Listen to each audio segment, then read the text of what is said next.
Alrighty, you guys. I am back for the second stream of the day. Earlier today, we had the Bank of Canada meeting. Let me turn down the music. And that was a particularly good stream. I seriously enjoyed that stream. I thought I had a lot of good nuggets of information and, you know, at least how I view markets and whatnot in there. I know it's 2 hours long, but man, it's got a lot of good stuff in there. It's actually, you know, it's a good enough talk about how I think about trading expectations that I put it in the expectations channel here. So in the Plan the Profit Discord, we have all these channels. The link to the Discord is in the WAP chat link in the description. You can go down to resources, the resources category, and there, expectations, and there you go. Put the little link here. So if like, hey, what was that one stream where I covered how I view expectations and how to use outlooks to do that? Oh yeah, it was this one stream. Yeah, it was like the first hour of that stream. Yeah. So, and that's free, and that's always there. You know, no need to be in a trading group or anything for that. However, actually getting the research, you know, guess what? That's also free. Just go to research and outlooks, and all this stuff is publicly available stuff provided by these organizations, right? S&P Global, Wells Fargo, SEB, Nordea, Danske Bank, so all these guys. So speaking of research, we got a little bit of research to cover going into the FOMC press conference here. So we have the live stream directly from the Federal Reserve here, and we'll be watching Powell give his press conference. Very, very, very short. But first, we're going to do some review. Just like in the last stream, what we want to do for like the first 10 minutes of the stream is review, okay, what are the underlying assumptions going into an event that we should know before we set any expectations? It's like, okay, what's the data that we're working with to set our expectations? Because if we get new data, we need to see, okay, well, when we get this bit of information and take that into account with what we already know, this is how we should update our expectations, right? Now, the flip side of this is, there's longer term expectations. I'm not going to get into, I got into that last stream. Well, the flip side is that there are longer term expectations that you also need to take into account. Just watch part of the Bank of Canada stream. Seriously, it's a good stream. So, and I'll say thanks for everyone who's followed me here from that stream, right? I said at the end of that stream, there's like 6 people watching. The numbers are starting to climb back up in these streams, so I'm very grateful for everyone who's even watching the first 10 minutes of these videos. Again, like, subscribe, notifications, all that, so you get these streams in the future, because the channel is growing. Again, actually at a lot faster pace. You know, I go away for a year, 7 months, and I come back, and there's all this love and support, and, you know, the people who were here 2 years ago are back, and there's a couple of new, you know, there's one guy I haven't seen in like about a year. He said I haven't seen him in a year and a half. I take him at his word. I'd say at least a year is right. And he's like, hey, dude, you know, what's going on with the group and the indicators and the research? I'm like, dude, there's a lot more going on now than there was a year and a half ago. So let's get into how we can here on the chart to help us set some expectations for FOMC.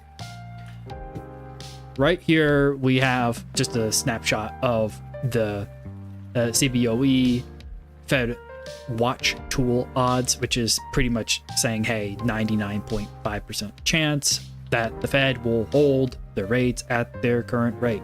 Fed is not expected to cut rates or hike rates. Now, when the odds are this high.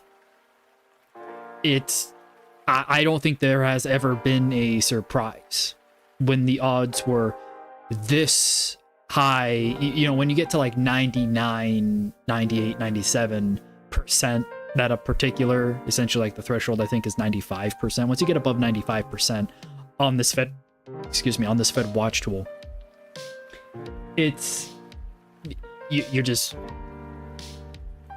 I don't think I've ever seen, and I think I read a bit of research saying that there has never been, but, you know, saying that kind of loose-lipped, that there's never been an FOMC surprise that goes against a 95% plus Fed funds watch rate, the CME odds.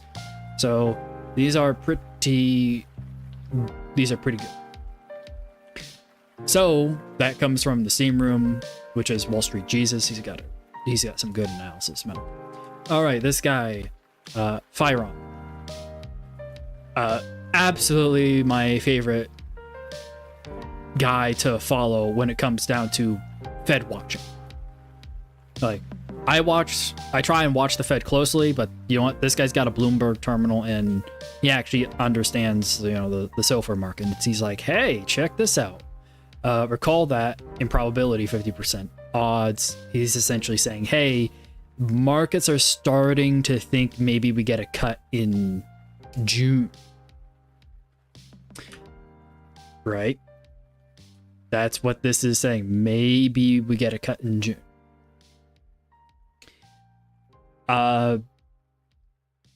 Better lucky than smart. Now pricing in more than one cut by June. So what this line is simply saying is what this guy, oh, that's the wrong one, is what this guy from Deer Point Macro is saying. The market is pricing in about 2 rate cuts for the whole year. And it seems like June, it will probably get a rate cut around then, which is just as we're going into the second half of the year, right? And that's roughly in line with expectations. Notice that there's only a 30% probability of a cut priced ahead at the March meeting. So there's 70-30 odds of hold to cut at the next meeting. Is Powell going to say anything that makes us more dovish and increases these odds? If he does do that, then the US dollar is going to get weak, and I will be sad because I am currently long dollar. I am expecting Powell to do what I described in the last stream, which is shake his fist at Trump, which is simply a statement of Federal Reserve independence against the comments Trump made against, you know, effectively saying, hey, I want the Fed to cut rates and I want them to cut rates fast. Yeah, if Powell is dovish, it'll weaken the US dollar and it will increase the likelihood of getting a March rate cut. Now, the question is, does Powell want a March rate cut? If I'm willing to say Powell probably doesn't want the markets to start expecting a cut in March. So I think he's going to be more on the hawkish, neutral side of things. And he's going to shake his fist at Trump, saying, hey, the Fed is independent. You can't tell me when to cut rates, right? That's the net. And with that said, I'm going to turn down the audio just another little tidbit there.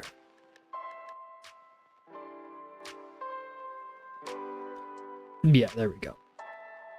I really don't want the music overriding, overlaying, overpowering my own voice. Got to be careful with that.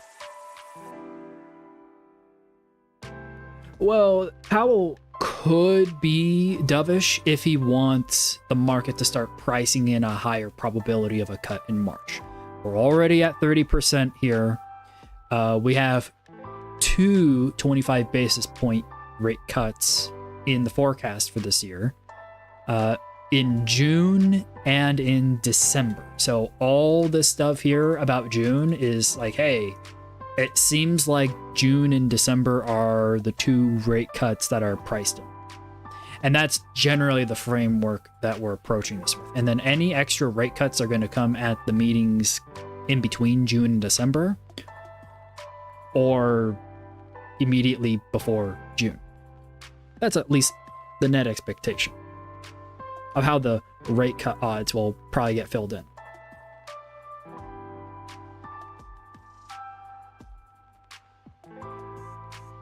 Now this guy, that's interesting. I didn't see that earlier.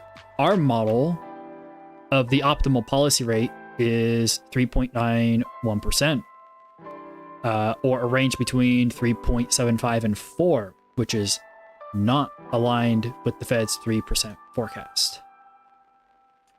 So these people are saying they'll cut less, right? This is the current path of rate cuts that are getting priced in by markets. You can actually see like, okay, here is March. Here's how many rate cuts are priced in at March. So you can actually measure the size of this little bar right here and calculate a probability from it.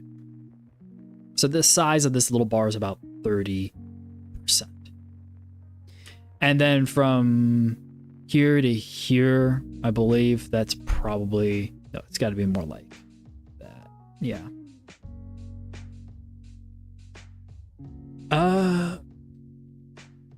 Oh, real quick. Let me go ahead and hide the stream real quick. I got to bring up.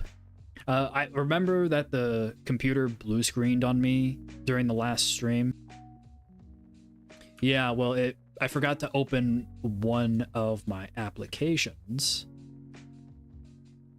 Okay, cool. Cool. I got it back open. Let me transition the screen back. All right. Our weekly outlook notes. We're just going to be checking out the summary here. So FOMC is fully expected to hold their rate at 4.5%. So if we get two more rate cuts in June and December, we'll be at 4%. This guy here is saying, hey, we're probably in for another, probably one more rate cut needs to get priced in here. And these guys are saying, June, March, maybe May. So again, the odds for March are very, very small. And when the odds for March are small, what you got to ask yourself is, okay, does Powell want the market to price the probability of a rate cut coming at the March meeting higher? In that case, he'll be dovish.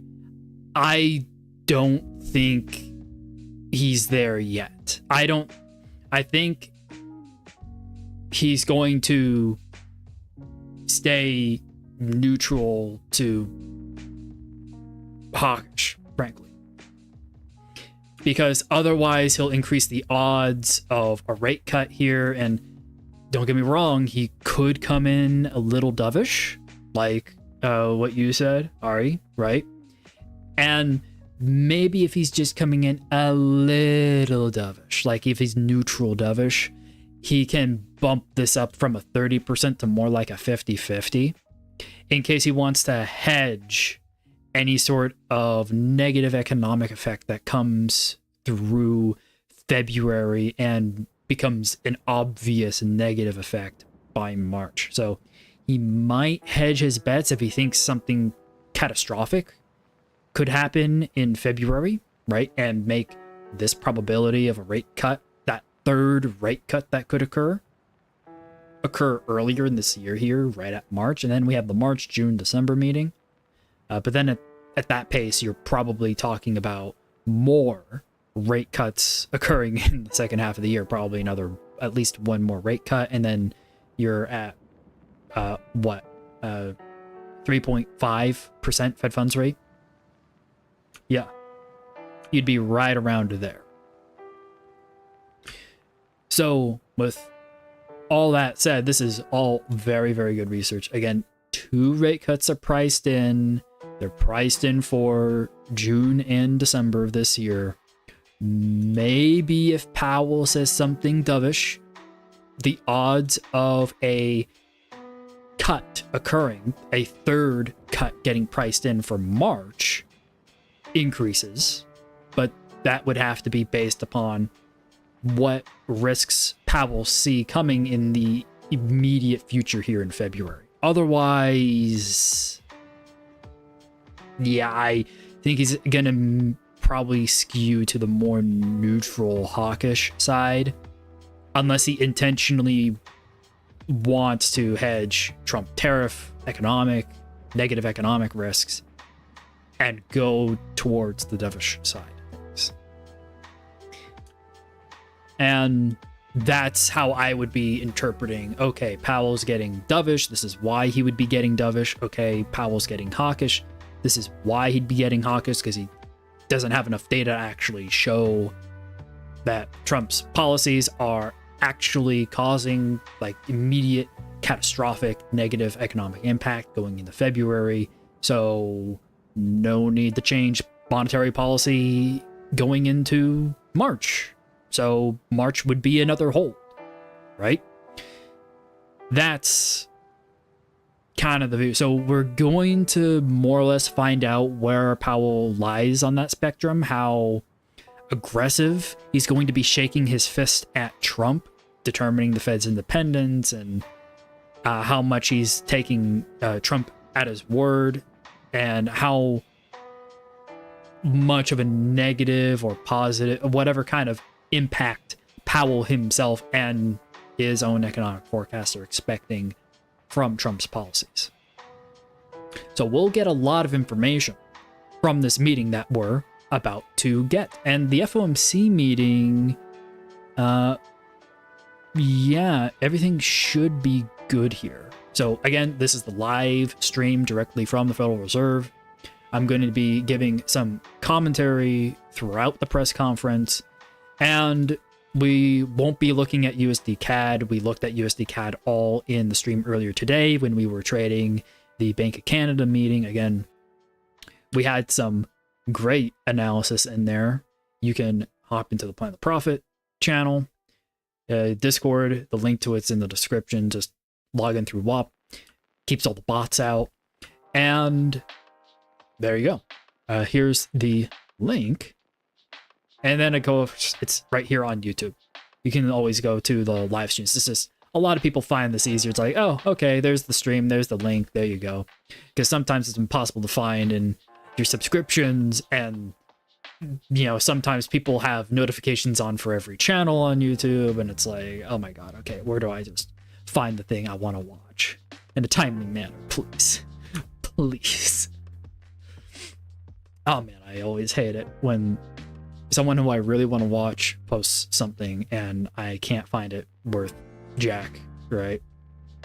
Oh, we are now starting to get pictures from the FOMC here.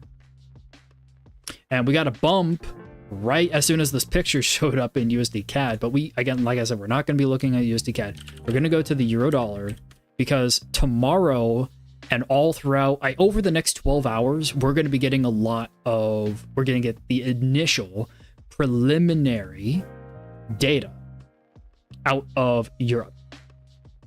So here is FOMC, comes in 30 minutes. And then you can see here, France GDP. It might not be easy to see.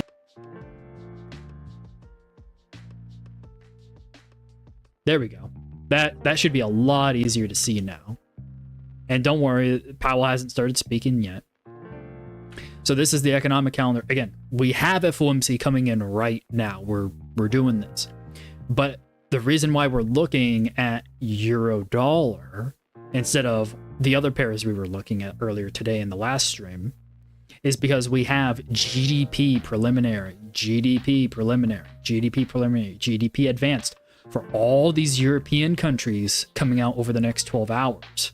And FOMC will push euro in one direction, and then those GDP figures can push euro in the opposite direction. It's going to be an incredibly volatile day for the euro dollar. It's going to be insane. So be prepared for this. Again, if you were in the trade group, we have our whole week ahead stuff, right?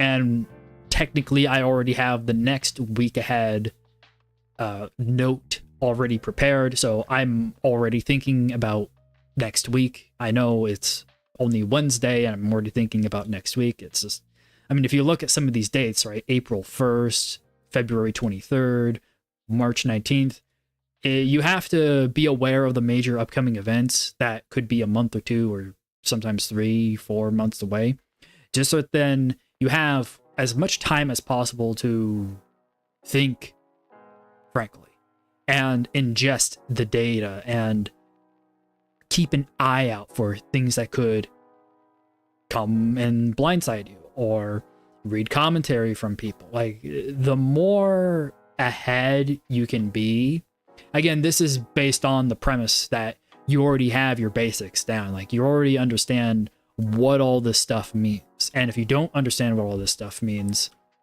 I would just say hop into the fire and start reading outlooks.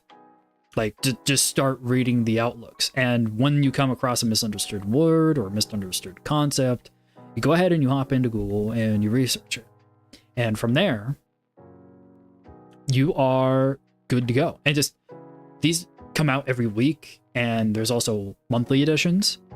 So once a week, and sometimes those weeks have the monthly editions, so there's a bit more stuff to read.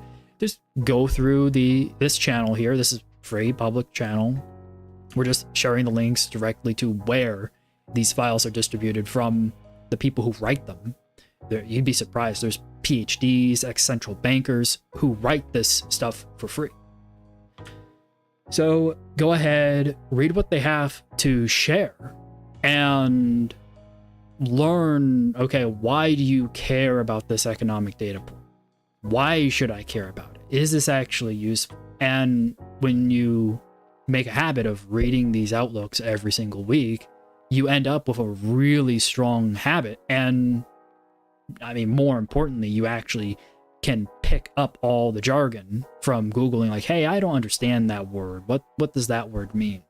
Hey, I don't understand how this financial concept actually interacts with this asset. How do I actually go ahead and, understand how this thing is moving prices? Like, why is this important? It's very, very similar to when people learn about the yield spreads indicator for the very first time, and they look at it and they're like, oh my God, what is all this stuff? How the hell does this help me trade? And then once they learn about it, they're like, oh my God, this thing's been around for 40 years. And there are people who use that to set a lot of trading decisions with.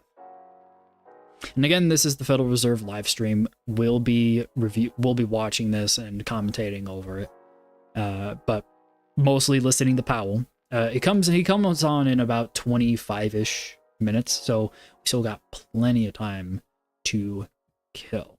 I'm going to refresh my X posts over here.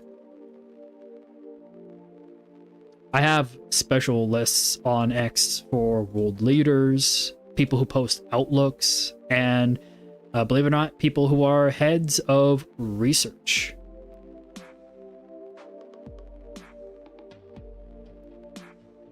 All right, we got something here from Zero Hedge.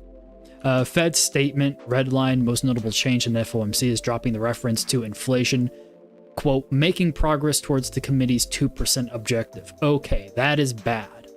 We don't even have Powell's presser, and that is bad. Okay, so it seems like the Fed no longer thinks inflation is on its way to the 2% objective. And there goes Eurodollar. There goes Eurodollar. So maybe now you see why I really like using X as a research tool. You know, people will have their opinions about Elon Musk and whatever. However, being able to very, very quickly and immediately pull up this from, you know, from world leaders to guys who are heads of research or chief economists at some of the largest banks and institutions in the world, like at a snap of your fingers as soon as they post something, is incredibly, incredibly important. Super, super important. Because, I mean, one of the main benefits, one of the main hurdles, I should say, to trading is, and being really good, is learning to prioritize speed. Like, don't get me wrong, if you don't have a whole lot of time to trade and you got other work going on, there is definitely like a clear way. It's like, okay, you definitely need to be one of those guys who spends more time reading the outlooks and more time planning ahead, and once a day catching up with stuff, and generally having notifications on your phone, and just being adamant about checking the news notifications on your phone for any headlines that provide new information that could totally wreck you, right? So there's that information. That's good, right? And that's how you handle a slower pace, right? A more swing trader kind of pace. But in the trading group that I run through the Discord, that's pretty much what we mostly do. Now, I am able to spend a lot of time doing research, so I help a lot of people, like, okay, let's review this, let's review that, let's go over this chart, let's go over that chart. Oh, you need to learn how to use my indicator for this. Oh, you don't understand how that thing is interpreted. Oh, you don't understand this economic relationship or that economic relationship. Okay, we can spend 15 minutes, an hour, whatever you got. Go ahead and cover that stuff. Good stuff. Man, I am on fire. I got a lot more energy now because I had a delicious omelet. Oh my god, it was so good. It had tomatoes in it. It had, I think, some arugula in it, and some cheese. Man, it was a good omelet. It gave me the kick I needed, a little bit of energy that I needed. Definitely feel good. I do have to say though, since coming back to streaming, I haven't done serious streaming like every day for a good bit, so my throat is, I've already been talking and streaming for like 2.5 hours already today. I don't usually talk that much throughout my day, so my throat's just a bit sore. Just complain, right? Throat's a bit sore. But as we do more of these streams, and just as an FYI on stream schedule, there's no like set fixed time every day for when the streams are coming. Some days there just won't be any streams. There will always be a stream scheduled ahead, because all the streams are going to be set for whenever there's actual economic events moving stuff. So if there's a big economic event coming around, I'll look at my schedule. I'm like, okay, I can be there at that time and stream just before, start the stream just before that event, talk a bit, and then, look and trade the markets with you guys live. And then after the stream is done, we can hang out in the Discord, we talk about whatever you guys want, and maybe get to play some poker. Oh, also, yeah, there's this thing here. There's a free and public trades forum. So if you want to share your trades and get feedback and have a spot to share your trades in, there's also one here in the trading group. And that's just one specifically for the trading group. That's it. Let's see.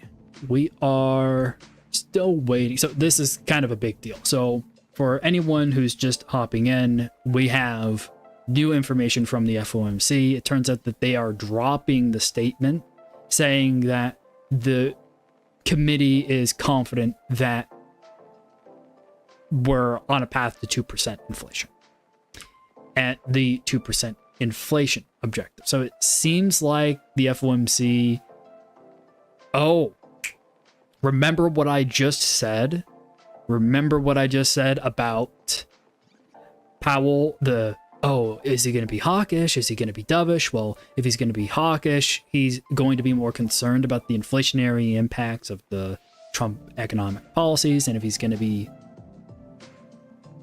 Actually, I believe it was the other way around. If he's dovish, he's going to be more, shaking his fist at Trump, saying, okay, we're going to remain an independent Fed, and we don't really like how you're managing the economy, Trump, and all this stuff. And what we'll end up doing is expecting in February that the economy will have a fall.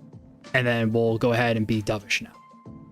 I still leaned on the hawkish side, which is, okay, the Fed isn't going to want to increase the probability of a rate hike in the month of March. So what Powell, I expect, will do is say, okay, we're not expecting, and literally this is the keyhole here. Powell saying, okay, we are not expecting we're expecting a more hawkish FOMC here. And you can actually see right on the dot, as soon as this note was released, the robots looked through this and they're like, what changed? What changed? And they saw all these red lines and they're like, oh, that is hawkish. So we want to be long the US dollar. And you can see this is a 30-second chart. You're like right smack dab on the mark. As soon as it came out, euro dollar got stronger. Yeah. So this is gonna be interesting for sure. Oh, let's go ahead and bring up the FOMC. Pretty sure Powell will sit right about there. So how much more time? We still got 15 minutes. We still have 15 minutes until the FOMC comes out. Well, again, it seems like we're going to get a hawkish FOMC based off this information here. Yeah. Dang. I get you. I don't have so much time working all day. I mean, you can still have exposure to a market. It's just when you are putting all your mental energy behind working, it's hard to have the extra mental energy to work on other things. It's simple as. Like if you spend all day trying to, I don't know, if you do labor all day, right? USD weakening, I mean, kinda, but that's on the 30-second chart, right? It's like going, you have to look at it in context of like this dip, right?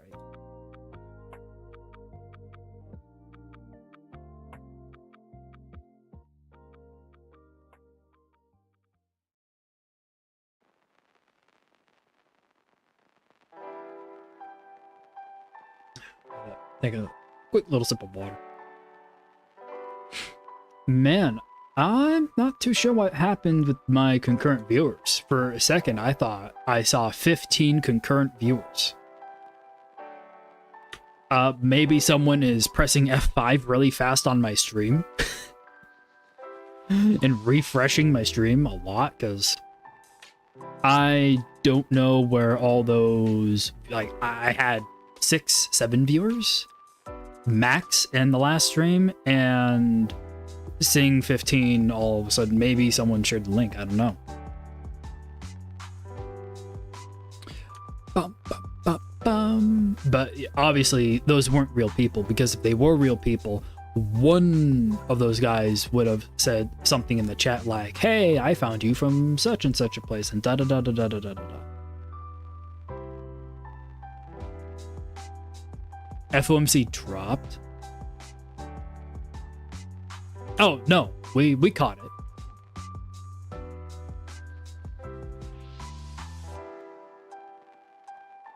We're just waiting for the press conference now.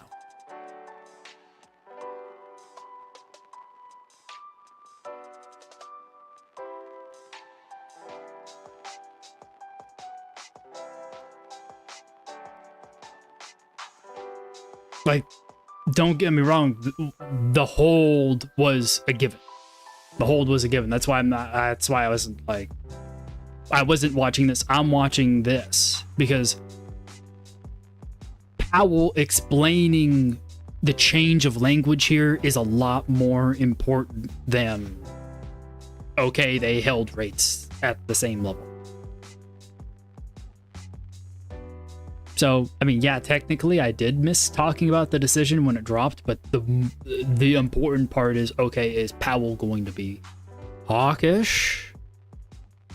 Is he going to be saying we will be on the lookout if Trump actually does something, but in the meantime, we are going to maintain our policy because we're also maybe a bit afraid of inflation potentially coming, and if it doesn't come, then guess what? We'll readjust and cut then, but until that's proven otherwise, we are going to remain hawkish?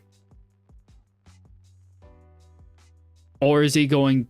I mean, given the language here, I believe that's the path Powell will say that he's taking. And then we're going to see if we get the, you know, the hand waving, the hand shaking, the fist pumping of the Fed will be independent from your decisions, Mr. President. We will see. Again, we got our timer right here for the press conference. It is coming soon. Let's get that music back on. There we go. Let's see here. Considering we are looking at the Eurodollar here, I will bring this up. And I brought this up in the last stream too, but considering we now have Eurodollar in focus. The German federal elections are next month. They are being held in February, I believe February 23rd, if I'm not mistaken. So if we go and check our outlooks, here's the ECB stuff. Yep, you can see on the same day, the French government will take the final vote on adopting the finance bill. The German government will have a snap election. It's going to be held on February 23rd. The AfD and the CDU might make a union. MERS is for the first time saying, hey, maybe we can work with the AfD. Which is a huge, huge, huge game changer. And let's actually see, at what time was this news story released?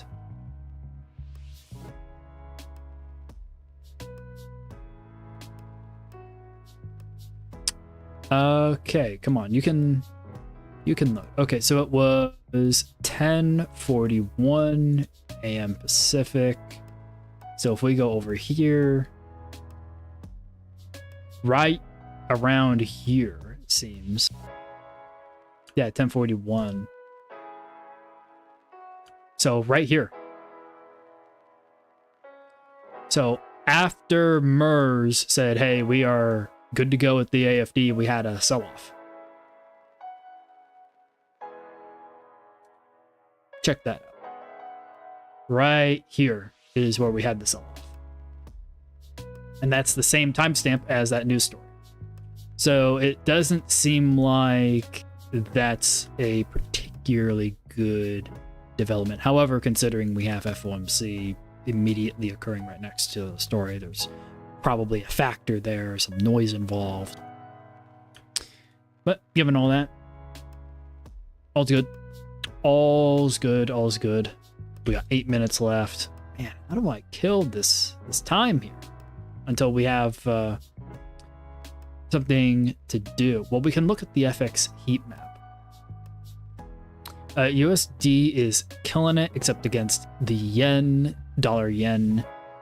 The yen is still appreciating. Actually, the yen is appreciating against everything. You can see it right here. The rows tell you, okay, this currency is doing good or bad, and the columns say, okay, against what.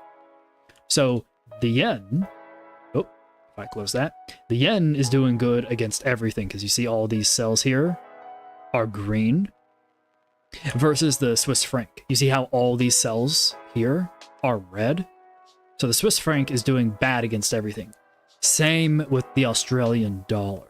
The Australian dollar is doing particularly bad. We covered this in the stream earlier today, but it's worth a little refresh since we have some time to kill. We had lower inflation. We had disinflation come out of Australia, which is going to give the RBA some leeway to do some more rate cuts. So given that, the expectation for more rate cuts went up and the Aussie dollar fell. And you can see on the heat map, the Aussie dollar is red against everything here, especially the yen and the dollar. And it's the biggest loser at the moment. Every currency is up against the Aussie. However, also the Swissy and somewhat the New Zealand, somewhat the CAD. The biggest loser today seems to be Aussie. New Zealand and Aussie are going to be pretty tightly correlated probably going forward. Their monetary policy, I have a feeling it's going to start moving in lockstep with each other. But that said, how much closer? Oh man, 6 more minutes. I'm really, really looking forward to finally just letting Powell speak and take control of the stream so then we can focus on our trades.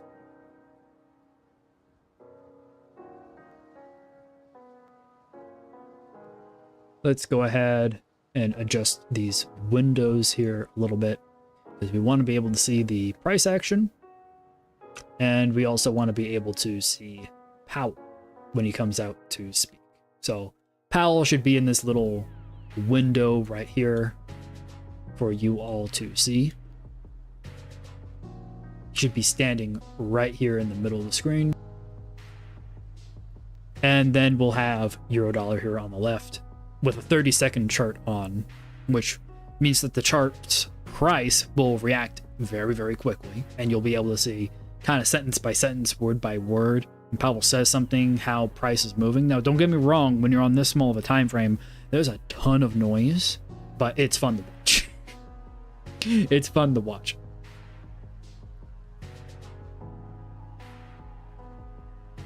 All right, let's see here. Any other news? I'm going to check all the news outlets right now for anything else. Oh, Trump is live? You got to be kidding me. He's live right now as the Fed is speaking.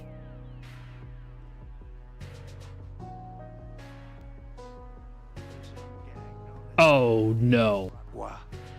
He trespassed across our southern border in 2022 and was apprehended by Border Patrol, but under the cruel policies of the last administration, instead of being deported, as he should have been, he was released into the United States, as were millions of other people, many of them very dangerous people.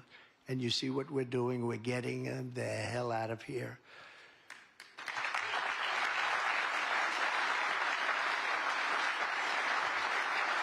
Trump watch thread. Arrested again.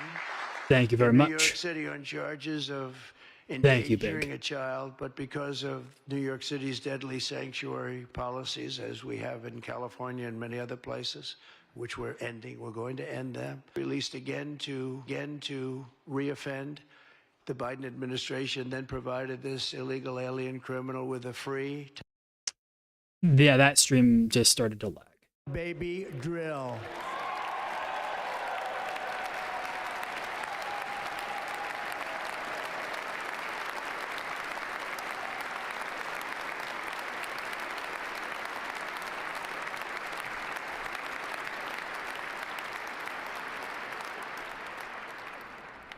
America will be a manufacturing nation once again, and we have something that no other manufacturing nation will ever have, the largest amount of oil and gas of any country on earth, and we are going to use it. Oh, this is yesterday's stream, dude. Taxpayer-funded flight. That stream you linked is from yesterday. That's dated the 28th. And under the law, This one right here. Under the law I'm signing today, the Department of Homeland Security will be. So he's just signing the Lake and detain all Riley Act. illegal It's aliens nothing who huge. have been arrested for theft, burglary, larceny, shoplifting, assaulting a police officer, murder, or any crime that results in death or serious injury. In All right, addition, 2 for the minutes. first time We ever, this can't act watch him for that long. gives state governments the ability to sue the federal government for immediate. We gotta listen to injunctive Powell. relief if any future administration. No, yeah, it's all ever right. again All right. refuses No to problem. enforce the immigration laws of the United States, like happened for 4 long years. Yeah, my bias right now is for dollar bullshits, based off the hawkish And that Fed was happening expectation for from that bit of information we long got. Years, frightful years. Amazing. You'd say, how can people do this? How can they allow this to happen? How can they allow criminals to pour into our country and then try and defend it? And they're still trying to defend it, but they can't. That's why I'm here instead of somebody else, actually. It's the biggest reason. I believe it's the single biggest reason. Inflation was horrible. Many things were God, can we horrible watch during that Powell and Trump at the administration. same time? When you I look don't at know. what took place in Afghanistan, the way they got out, not that they got out, but the way. I don't so know if many that's even a things were smart horrible. idea. I don't. But to That me, doesn't this sound was like a smart the idea. Worst of all, it's a landmark law that we're doing today. It's going to save countless innocent American lives. I want to thank every House Republican, every Senate Republican, as well as the 12 Senate Democrats and the 48 House Democrats. All right, who I think voted it's to starting pass now. This vitally important bill, and many of them are with us. Yeah, we got 1 minute left. Sorry, Trump. We gotta listen to Powell right now. So Powell is gonna be on in like 30 seconds here. Yeah.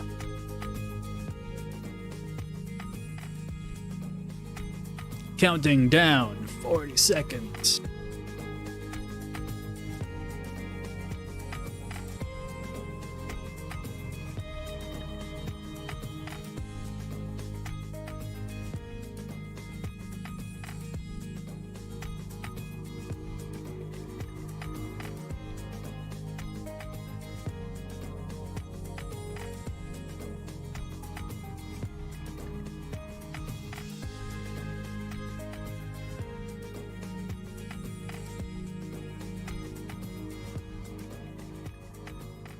All right, so back to the charts.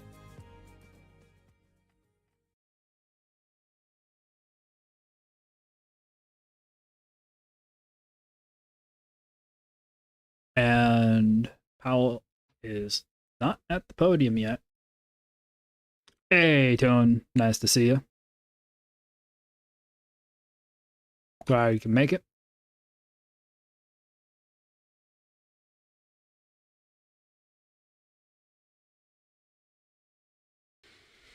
So, again, before all this starts, if you're just tuning in now, remember, like, subscribe, notifications, streams are coming to the channel whenever major events are occurring. Holy shit! My colleagues and I remain squarely focused on achieving our dual mandate goals of maximum employment and stable prices purple for tie. the benefit of the American people. The economy is strong, is strong overall, and has made significant progress toward our goals over the past 2 years. Labor market conditions have cooled from their formerly overheated state and remain solid. Inflation has moved much closer to our 2% longer-run goal, though it remains somewhat elevated.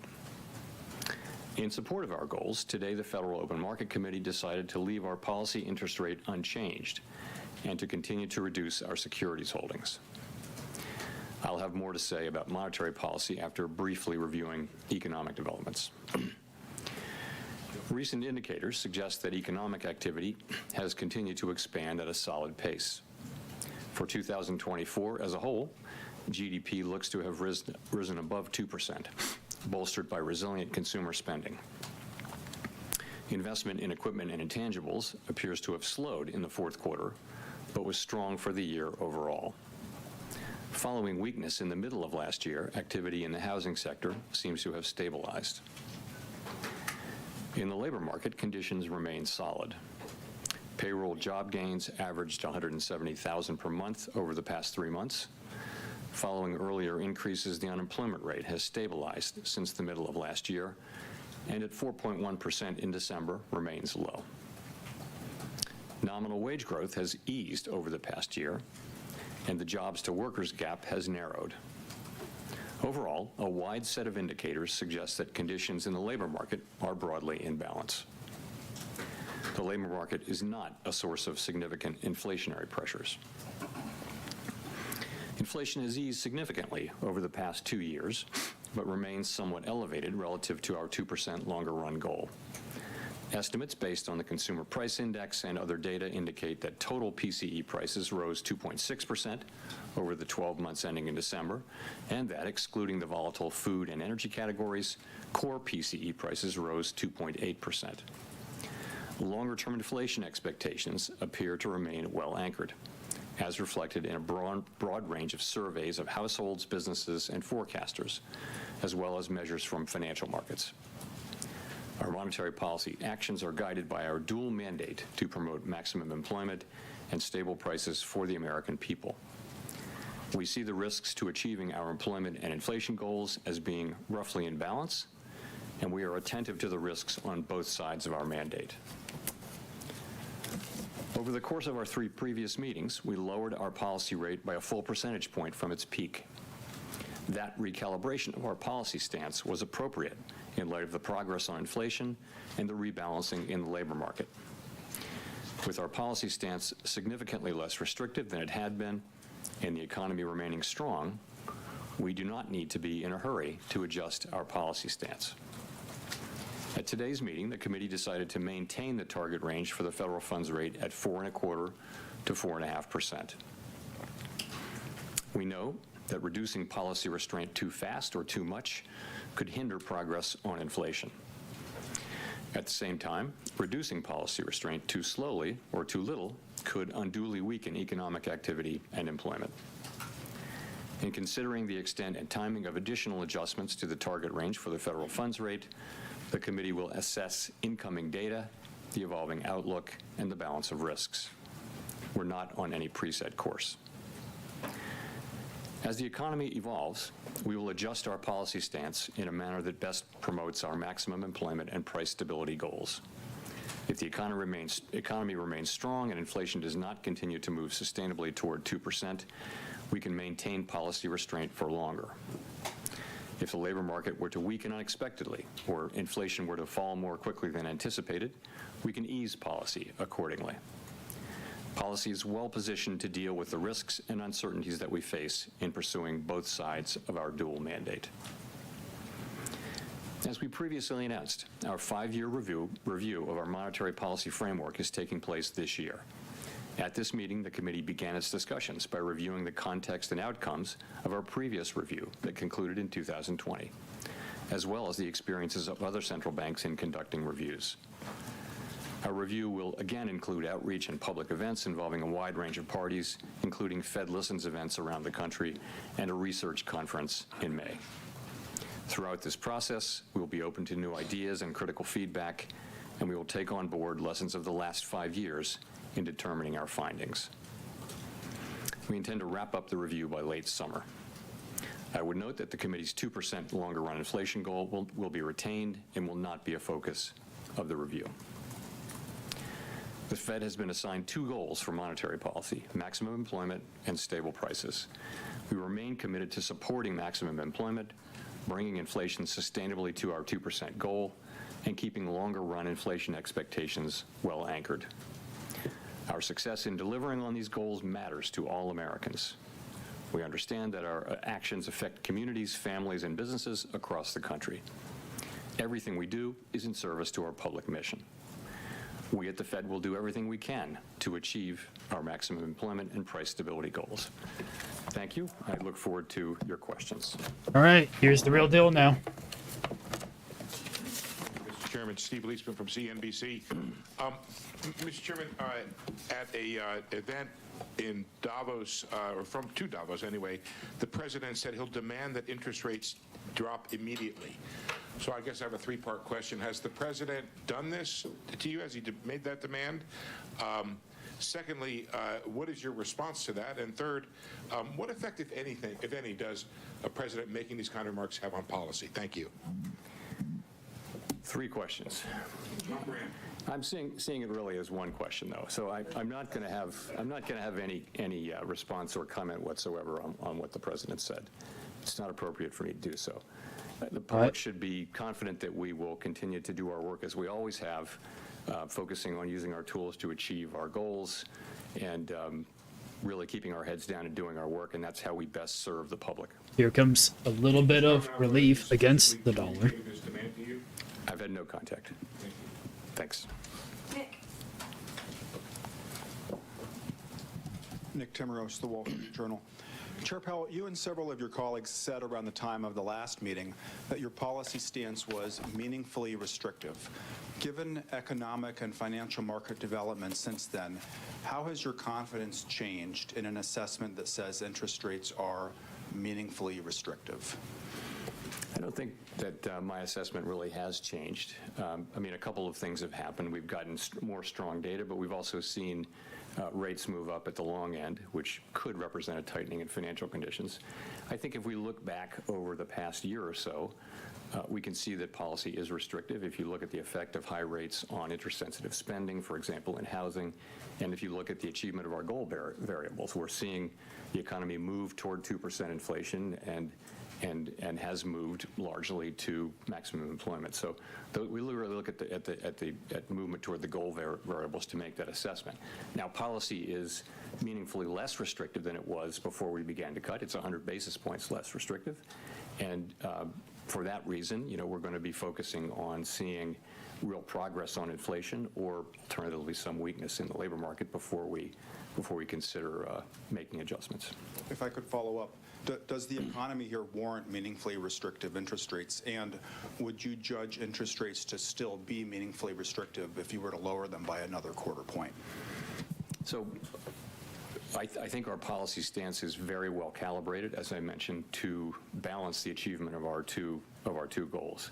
We want policy to be restrictive enough to continue to foster further progress toward a 2% inflation goal. At the same time, we don't need to see further weakening in the labor market to achieve that goal, and that's kind of what we've been getting. The labor market has really been broadly stable. The unemployment rate has been broadly stable now for 6 months. Conditions seem to be broadly in balance, and I'd say you look at the last couple of inflation readings and you see we don't overreact to two good readings or two bad readings, but nonetheless the last couple of readings have suggested more positive readings. So I think policy is well positioned. Colby from the New York Times. Colby Smith with the New York Times. Chair Powell, how should we interpret the removal of the line from the statement that inflation has made progress towards the 2% goal? Is that no longer the case? Let's say. No, so let me look. If you just look at the first paragraph, we did a little bit of language cleanup there. We took out a reference to since earlier in the year as it related to the labor market. And we just chose to shorten that sentence. Again, I mean, if you look at the sort of intermeeting data, it was good, and there was another inflation reading, I guess, just before the December meeting. So we've got two good readings in a row that are consistent with 2% inflation. Again, we're not going to overinterpret two good or two bad readings, but this was not meant to send a signal. Other than this, you can take away from all of this that we remain committed to achieving our 2% inflation goal sustainably. And just to follow up, we've seen inflation expectations across a number of measures rise sharply, which has in part been linked to tariff concerns. But there's also been this encouraging data that you mentioned in terms of CPI and rent indices. So how would you characterize concerns about upside risks to inflation across the committee, especially those tied to policies related to the Trump administration? Well, I I'd say you see expectations moving up a little bit at the short end, but not at the longer end, where it really matters. And those could be related to what you mentioned, some of the new policies. I think where the committee is very much in the mode of waiting to see what policies are enacted. We don't know what will happen with tariffs, with immigration, with fiscal policy, and with regulatory policy. We're only just beginning to see, actually are not really beginning to see much, and I think we need to let those policies be articulated before we can even begin to make a plausible assessment of what their implications for the economy will be. So we're going to be watching carefully, and as we always do, this is no different than any other set of policy changes at the beginning of an administration. We'll patiently watch and understand, and kind of not be in a hurry to get to a place of understanding what our policy response should be until we see how it plays out. Michael McKee. Michael McKee from Bloomberg Television and Radio. You and your colleagues normally condition future policy moves with the phrase, if the economy develops as we anticipate. Is it fair to say that since there's a lot unknown about what this administration's fiscal policies are actually going to be, that you don't have a medium to long-term economic forecast that you can have confidence in? Or if that's not true, can you lay out what you think is going to happen in the economy, how you see it developing? Well, at all times, forecasts are conditional at a minimum on just a set of expectations, and they're highly uncertain in both directions. We know that economic forecasting is really difficult beyond just a month or two out. So in the current situation, there's probably some elevated uncertainty because of significant policy shifts in those four areas that I mentioned: tariffs, immigration, fiscal policy, and regulatory policy. So there's probably some additional uncertainty, but that should be passing. We should go through that, and then we'll be back to the regular amount of uncertainty. So, what forecasters are doing, not just us, but everybody's doing, is they've got sort of just a set of assumptions about what might happen, but they're really kind of in the nature of a placeholder, and meaning, plausible could be, but honestly, you wouldn't stand behind it because you just don't know, and so you're just on hold, waiting to see what comes down. It's a very large economy, and policies affected at the margin, but we're going to wait and see. If I can follow up, the idea that you feel the economy, that policy is restrictive, suggests that the Fed in general wants to continue to lower interest rates. So when you look at the data that you are dependent on, are you looking for data that tell you that you can cut, or data that will tell you you should hold? We're looking. It's more the other. The way it works is, we are looking at the data to guide us in what we should do, and that's what we do. And right now, we feel like we're in a very good place. Policy's well positioned. The economy's in quite a good place, actually, as well.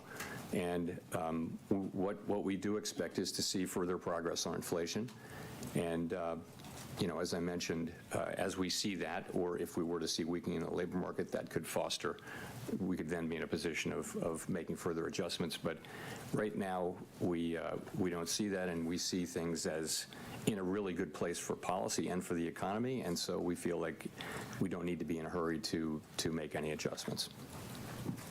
Howard. Howard Schneider with Reuters. Thank you very much.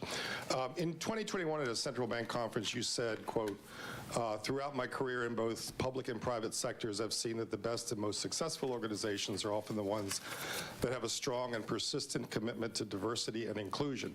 These organizations consistently attract the best talent by investing in and retaining a world-class workforce. First question is, do you still believe that? And if so, how do you intend to put that belief into practice while remaining consistent with the recent executive order prohibiting diversity and inclusion efforts? So let me say yes in answer to your first question, but to the second question, I want to say this. We are, like others, we're reviewing the orders and the associated details as they're made available. And as has been our practice over many administrations, we are working to align our policies with the executive orders as appropriate and consistent with applicable law.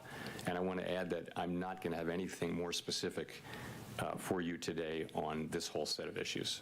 Well, if I could just follow up quickly on that, I'm wondering how you're getting that to be consistent with the Dodd-Frank law's stipulations about maintaining an Office of Minority and Women's Inclusion. So I did mention consistent with applicable law, right?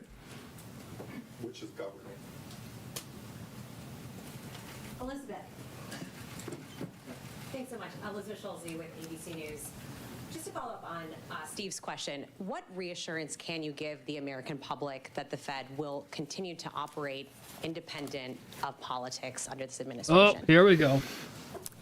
You know, as I've said countless times over the years, this is who we are. This is what we do. We study the data. We analyze how it will affect the outlook and the balance of risks, and we use our tools to try to, given our best understanding, our best thinking, try to achieve our goals.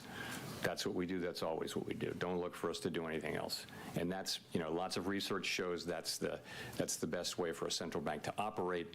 That'll give us the best possible chance to achieve these goals for the benefit of the American people.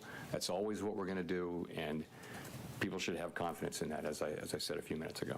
You've said that the Fed is in wait-and-see mode based on the policies that come out of this administration. Has the Fed started to model what policies like mass deportations, changes in immigration policy specifically, would look like for the workforce and for inflation? So one of the things our staff does is they look at a range of possible outcomes, and they tend to go from really good to really bad, and it's one of the best things that they do. Powell's like, Each team, I you don't go know, look I at got five-year-old nothing here. Deal books and see their alternative simulations. So that's what they do. There'll be a baseline, and then they'll show 6 or 7 alternative scenarios, including really good ones and not so good ones. And what those do is they spark, the policymakers to sort of think and understand about the uncertainties that surround this. So yes, the staff does that, and we're all well aware that that the range of possibilities is always broad, and not just now, but always. And it's hard to be open to just how broad the possibilities are for an economy. No one saw the pandemic coming, and it changed everything. So things happen, and but yes, we do that. But it's different. It's one thing to do that, to make assessments about what might happen and begin to think about what you might do in that case, but you don't act until you see much more than we see now. So, do nothing is Powell's modus operandi at the moment. Katerina Saraiva, Bloomberg News. Last month you talked about a future rate cut as being pretty, significantly predicated on more progress in inflation. With the characterization of the labor market in the statement today, would you say that that's even more so the case now? I'd say it's the same. We want to see, further progress on inflation. And, the story's there. We're just going to have to see the data. At the end of the day, it comes down to 12-month inflation, because that takes out the seasonality issues that may exist. And, we're just going to need to see that. We think we see the pathway for that to happen. One example, a key example, is that you now do see owner's equivalent rent and housing services, the way it's calculated for PCE. You see that coming down pretty steadily now, and that's the place where most of the remaining gap is. In addition, a big part of the overrun, as you will know, was from non-market services, which don't tend to send much signal. So you can look through all that and think, okay, then we seem to be set up for further progress. But being seemed to set up for it is one thing, having it is another. So we're going to want to see further progress on inflation. But remember, we're not, we're under 2%, but our goal is 2%, and we do mean to get back sustainably to 2%. And in terms of the labor market, I mean, how is that broadly, you said a broad set of indicators show that it's in pretty solid place. Was there broad agreement on that? There's been a few underlying indicators that are showing perhaps some weakness, a low hiring rate, workers reporting that it's increasingly difficult to find a job. Is that of concern to the committee? So you're right. I mean, we look at, of course, a very broad range. So it starts with unemployment, with the unemployment rate, employment participation, wages, job quits, are people quitting, that kind of thing, the ratio of vacancies to unemployed. We look at all those things, and you put your finger though on it's a low hiring environment. So if you have a job, it's all good. But if you have to find a job, the job finding rate, the hiring rates have come down, and that's more typical of a. Let's say that the unemployment, that the labor market is at a sustainable level. It's not overheated anymore. We don't think we need it to cool off anymore. We do watch it extremely carefully. It's one of our 2 goal variables. But I'd say we watch those things quite carefully. But nonetheless, overall, look at the aggregate data in the labor market. The labor market does seem to be pretty stable and broadly in balance when you've got an unemployment rate that has been pretty stable now for a full half a year. Edward. Thank you. Thank you, Mr. Chairman. Edward Lawrence with Fox Business. On employment, you said there's a broad range of possibilities, but last September you said, quote, "We understand that there's been quite an influx across the borders, and that has actually been one of the things that's allowed unemployment rate to rise." Now that the flow of the border has slowed and we're seeing deportations, how do you expect the unemployment rate to react? So what's happening is that the flows across the border have decreased very significantly, and there's every reason to expect that to continue. But job creation has come down a bit too. So, if those 2 things come down together, that sort of can be a reason for the unemployment rate to stabilize. In other words, the break-even rate, as population growth slows, the break-even rate that you need in new jobs to make jobs for workers declines as well. So that seems to be something about what's happening. You do see a very flat unemployment rate at a time when you've seen significant declines. I want to ask you about Fed employment. I know that tax money is not used here, but Elon Musk alleges that the Fed is, quote, absurdly overstaffed. We've seen the executive branch push to reduce the federal workforce. I just want to get your reaction. We run a very careful budget process. We're fully aware that we owe that to the public, and we believe we do that. I've got no further comment than that. Thanks. Chris. Chris Rugaber at Associated Press. President Trump has said he will lower inflation by reducing gas and energy costs. Do you see such costs as a particular driver of inflation, and would lowering them have a dramatic effect? Chris, I'm not going to react or discuss anything that any elected politician might say, so I'll give you a mulligan.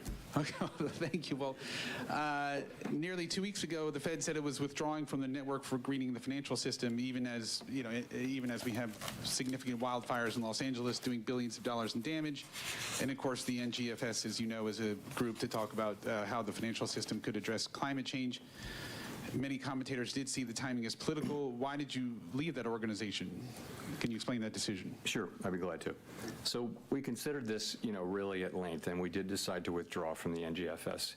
And really the reason is that the work that the NGFS does has broadened very significantly. Think about nature-related risks and biodiversity and things like that. In addition, the work of the NGFS is in significant part intended to, and this is a quote, mobilize mainstream finance to support the transition toward a sustainable economy. So we joined to get the benefit of understanding what other central banks were doing and seeing research and things like that.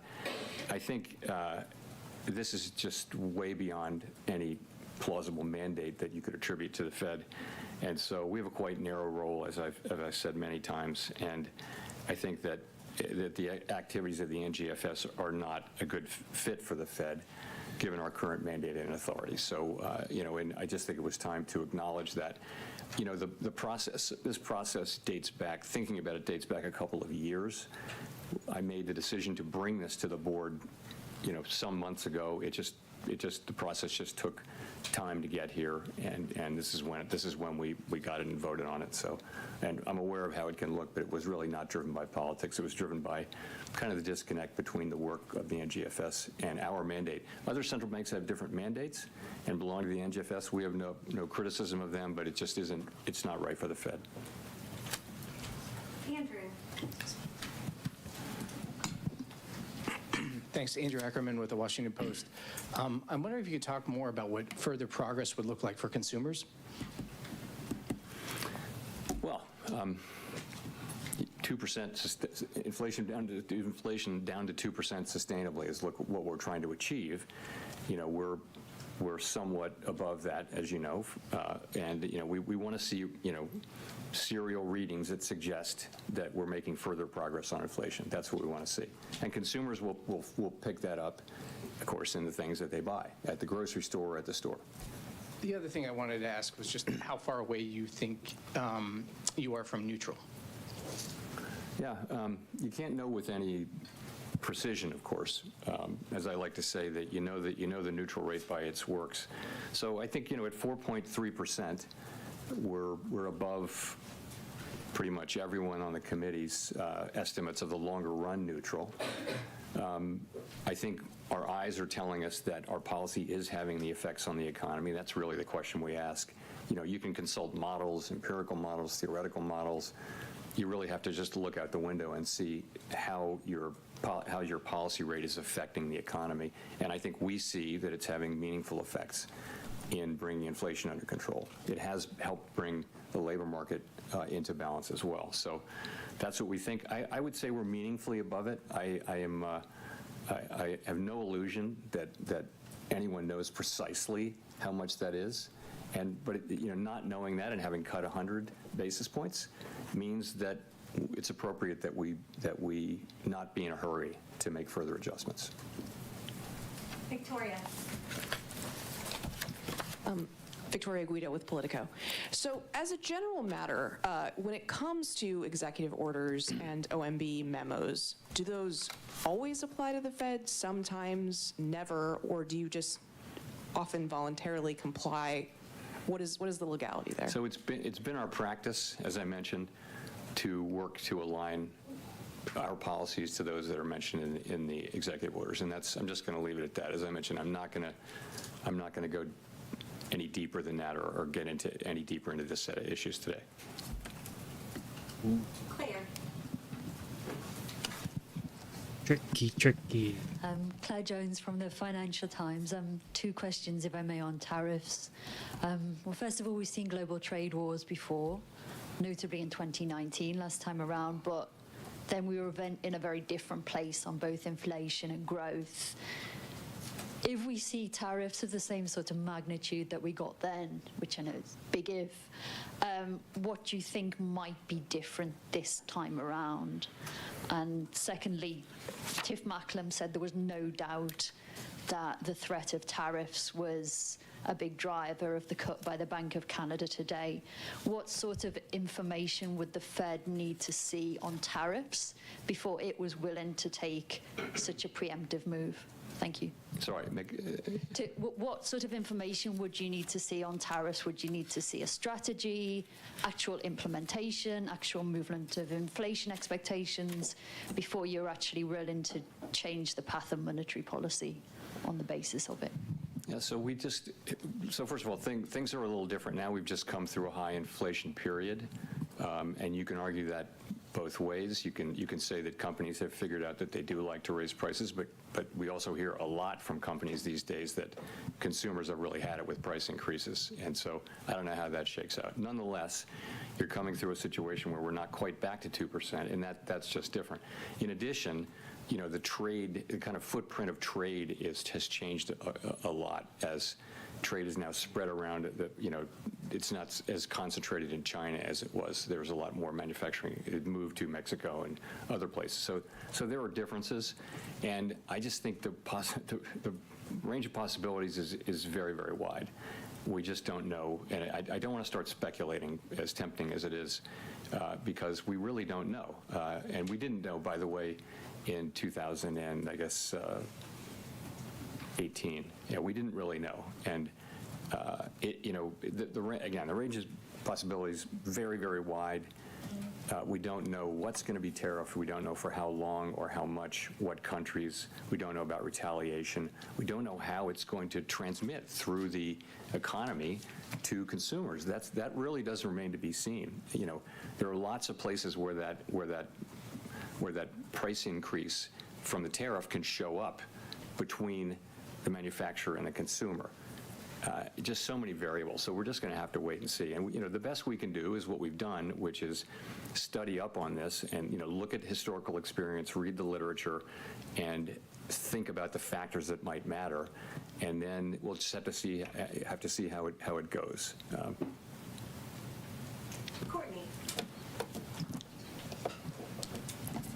Thank you. Courtney Brown from Axios. Two unrelated questions. The first is whether or not there was any discussion about QT and the timeline for ending QT at this meeting. And then the second question is just, I wonder if the AI-prompted sell-off in the stock market this week signaled anything to you about the state of financial conditions? So let's talk about runoff. So the most recent data do suggest that reserves are still abundant. Reserves remain roughly as high as they were when runoff began, and the federal funds rate has been very steady within the target range. We track a bunch of metrics, and they do tend to point to reserves being abundant. We do intend to reduce the size of our balance sheet to a level that's consistent with implementing monetary policy efficiently and effectively in our ample reserves regime. We're closely monitoring a range of indicators to assess conditions, and that should provide signals whether reserves are approaching a level that could be judged as, quote, somewhat above ample. I don't have anything to say to you about particular dates. It's just that's the process, and what we see is that rates do appear to be abundant.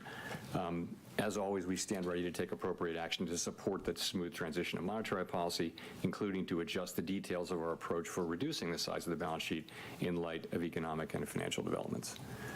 On AI, it's a big event in the stock market and in particular parts of the stock market. I mean, what really matters for us is macro developments, and that means substantial changes in financial conditions that are persistent for a period of time. So I wouldn't put that label on these events, although, of course, we're all watching it with interest. Simon. Simon Urbanovich with The Economist. Thank you. You mentioned in your remarks that activity in the housing sector seems to have stabilized. At the same time, since your first rate cut in September, long-term mortgage rates have gone up by a full percentage point back above 7%. I'm wondering, kind of looking forward, are you confident that activity will remain stable given how elevated mortgage rates are? How does it fit into your broader thinking about the economy? So, as you know, as we've reduced our policy rate 100 basis points, longer rates have gone up, not because of expectations, not principally because of expectations about our policy or about inflation. It's more a term premium story. So, and it's long rates that matter for housing. So, I don't think I think these higher rates are going to they're probably hold back housing activity to some extent if they're persistent. We'll have to see how long they persist. So, we control an overnight rate. Generally, it propagates through the whole family of asset prices, including interest rates. But in this particular case, it's all happened at a time when, for reasons unrelated to our policy, longer rates have moved up. Jennifer.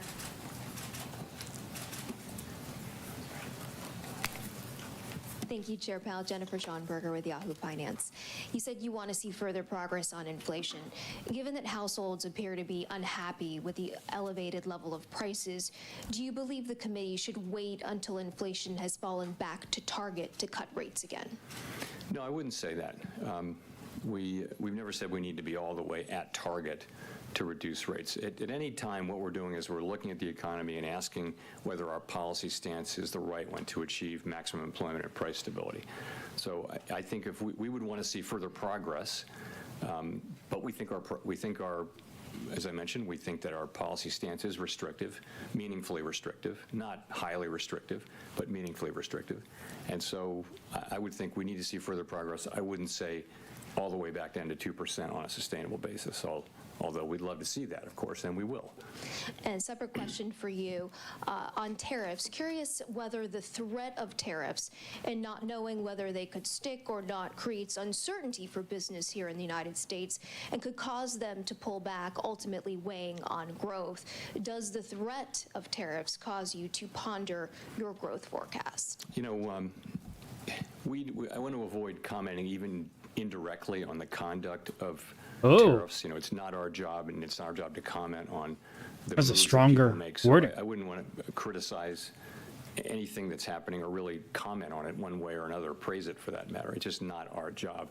I do think that, you know, we found in 2018 there was a lot of work done on trade policy uncertainty. Trade policy uncertainty, if it's large and persistent, can start to matter for businesses making investment decisions and things like that. That's not something I'm observing today. It's very early days for this, but I think that did matter in 2018-19, and it's one of many things we'll be watching. Matt. Thank you, Chair Powell. Matt Egan from CNN. Following up on Courtney's question from earlier about the stock market, how concerned are you, if at all, about potential asset bubble brewing in financial markets? How do relatively high market valuations factor into considerations about potentially lowering interest rates further? Is that something that's in the back of your mind? So we look at, from a financial stability perspective at asset prices generally, along with things like leverage in the household sector, leverage in the banking system, funding risk for banks and things like that. But it's just one of the four things asset prices are. And yeah, I'd say they're elevated by many metrics right now. A good part of that, of course, is this thing around tech and AI. But we look at that. But you know, we look at how resilient the households and businesses and the financial sector are to those things. So we look at that mainly from a financial stability perspective, and we think that there's a lot of resilience out there. Banks have high capital, and households are actually overall, not all households, but in the aggregate, households are in pretty good shape financially these days. So that's how we think about that. We look at overall financial conditions, and you can't just take equity prices. You've got to look at rates too, and that represents a tightening in conditions with higher rates. So overall, financial conditions are probably still somewhat accommodative, but it's a mixed bag.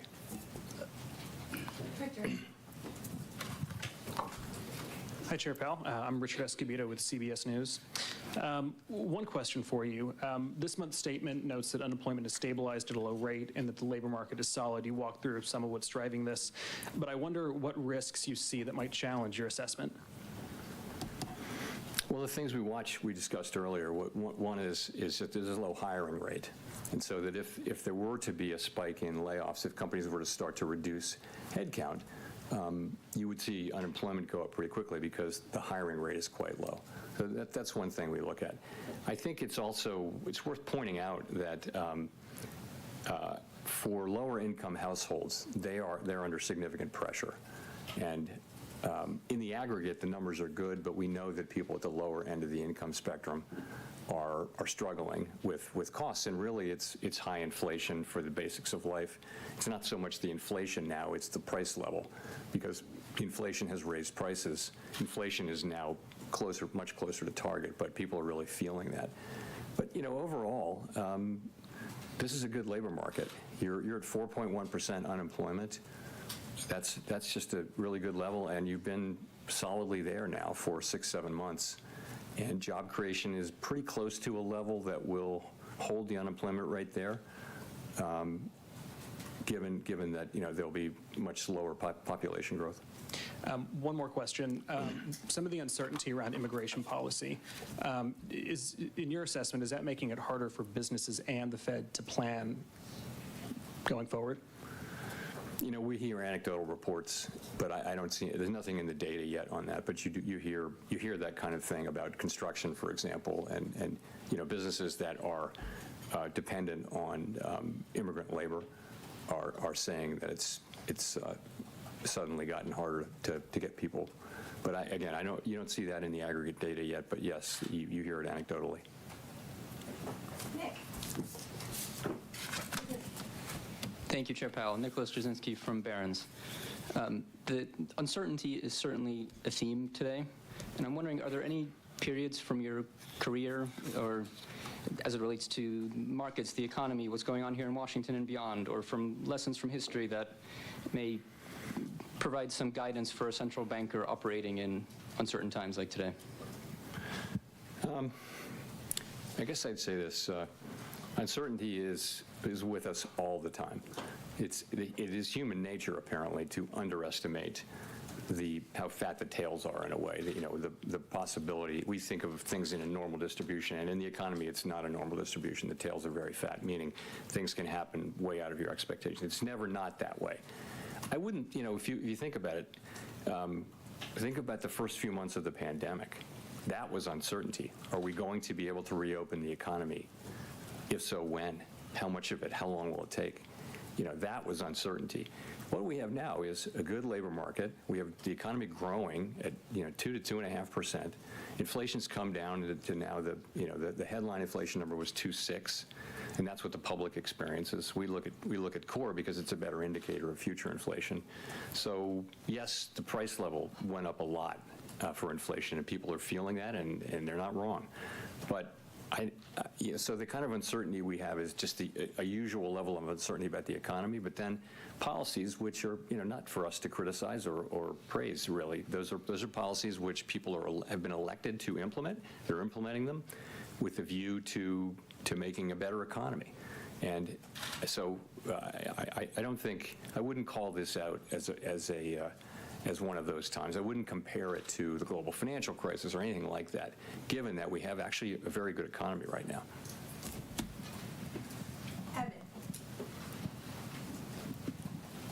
Evan Reiser with Market News International. Chair Powell, is a March cut still on the table? And then additionally, are you looking to see better than expected data on inflation to cut? Or are you looking for inflation data that roughly aligns with current forecasts? So as I mentioned, the economy's strong, the labor market's solid, downside risks to the labor market appear to have abated, and we think disinflation continues on a slow and sometimes bumpy path. That tells me, and the other members of the committee, the broad sense of the committee actually is that we don't need to be in a hurry to adjust our policy stance. Your second question was? Whether or not you need to see better than expected inflation data or just inflation data that roughly aligns with your current forecasts? It's one of those things, we'll know it when we see it, but more the expectation is that we will make continued progress. And that's what we want. We'll know it when we see it. It's going to have to be something that isn't just idiosyncratic. You're going to want to see continued progress with housing services inflation. You're going to want to see inflation behaving in a way that builds confidence that we are really making progress. That's what it's going to be. And I mean, is that better than our expectations? We expect to see that. It's just a question of when. Scott. Hi, Chair Powell. Scott Horsley from NPR. In your 5-year review, you said the 2% inflation target won't be on the table. Can you talk a little bit about why? Is that because you think that's the right target, or is it because you don't want to move the goalpost mid-game, or what's behind that? I think that goal has served us well over a long period of time. It's also the sort of global standard. I think that if a central bank wanted to look at changing that, you wouldn't do it at a time when you're not meeting it anyway. I would not look at changing it anyway, but I certainly wouldn't look at it at a time when you're not meeting it. I mean, there's just no interest at all in changing it, if I'm being at all unclear. We're not going to change the inflation goal anytime soon. And 5 years ago, if I can paraphrase what y'all decided, it was you're going to not raise interest rates preemptively to head off inflation until you see sort of the whites of the eyes of inflation, because the solid labor market was so beneficial. Have the last few years changed your thinking about that? So what we really said was that we wouldn't look at a strong labor market and raise rates unless we saw some evidence of inflation.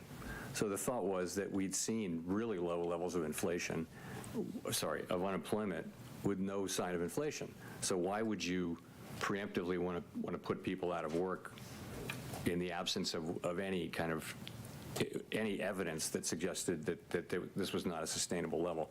It was a way of acknowledging how much humility we have about the starred variables, especially U-star, the natural rate of unemployment. So that was an insight. We'll discuss that again. That'll be one of the many things that we discuss. But I don't think that insight is wrong. We didn't, we said, what we said was that, at times when inflation persistently undershot 2%, we would likely allow inflation to run moderately above 2% for some time. That's what we said. That turned out not to be relevant to what actually happened. There was nothing moderate about the overshoot.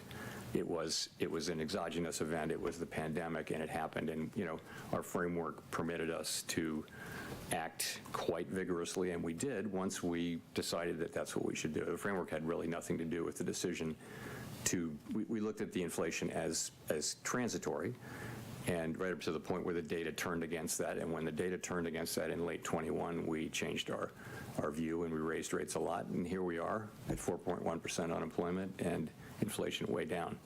But the framework was more irrelevant than anything else. That part of it was irrelevant. The rest of the framework worked just fine as we used it, as it supported what we did to bring inflation down. Let's go to Mark for the last question. Hello, Chairman Powell. Mark Hamrick with Bankrate. As you know, in the annual report from the Financial Stability Oversight Council, among the risks outlined is cryptocurrency.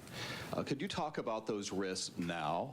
And regarding individuals and households, perhaps distinct from the concern about the financial system, do you worry that speculation in this unregulated asset class could hurt their financial well-being, or do you think it has a place in a household's portfolio?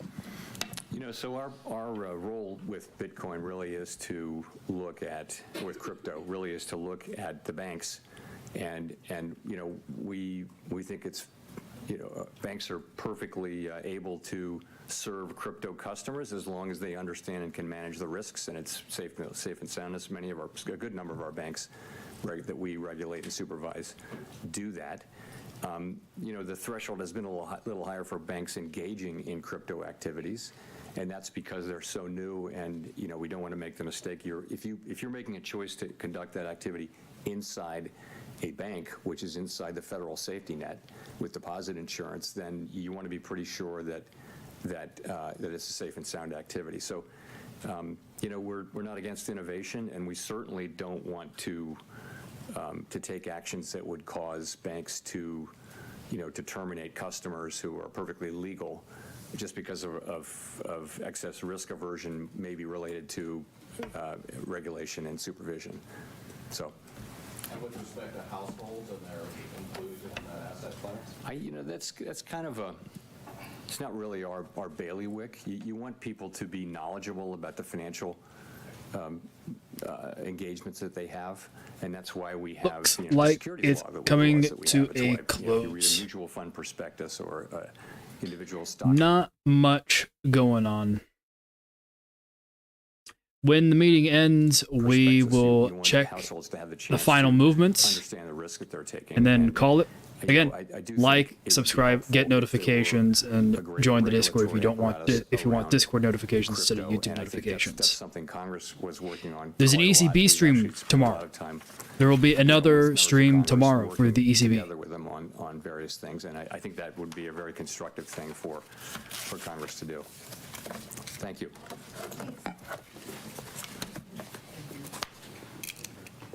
All right, let's see how prices move.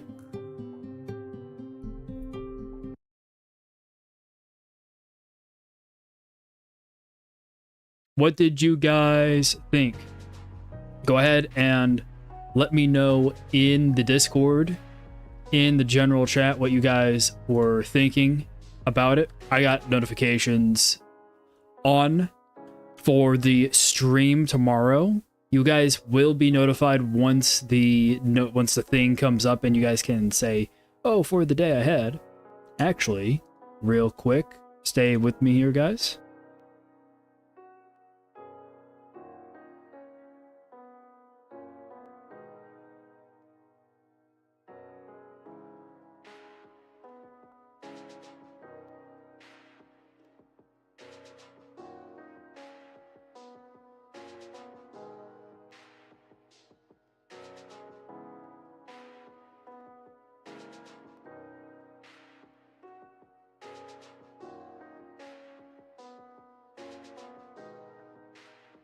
All right, here you go.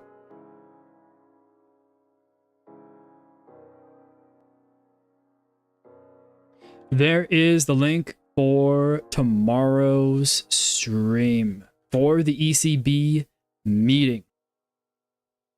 I'll see you guys there tomorrow. I got a notification. I gotta head out and do something now. I thought I was gonna be able to hang out for like at least another 20 or so minutes, but I gotta head out.